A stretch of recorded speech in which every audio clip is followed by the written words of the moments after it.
غلام حیدر کھوکھر نے اسے چھوڑ دیا اور اسٹیج پر چڑھ کر تمام طلباء سے مخاطب ہوتے ہوئے کہا، اسمبلی کے بعد بیکھو مل ایک ایک کلاس میں آئے گا۔ آج آپ کو جو خرچی ملی ہے وہ آپ بیکھو مل کو دے دینا تاکہ وہ یونیفارم خرید کر سکے۔ میرے پاس حسب معمول 8 آنے جیب خرچ ملتا تھا، سوچا آج کے دن سموسہ نہیں کھاؤں گا، وہ میں بیکھو مل کو دے دوں گا۔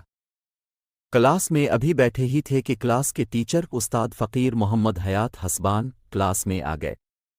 تھوڑی دیر بعد بیکھو مل بھی استاد سے اجازت لے کر ہماری کلاس میں داخل ہوا۔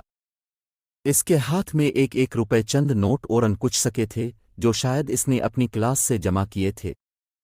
استاد فقیر محمد حیات حسبان نے بہت غصے میں ہم سب کو منع کیا کہ کوئی بھی اس کو پیسے نہیں دے گا، اور بیکھو مل کی جانب دیکھتے ہوئے غصے میں کہا کہ ڈوب نہیں مرتے جو بھیک مانگتے پھرتے ہو، کیا ابھی غربت کی آڑ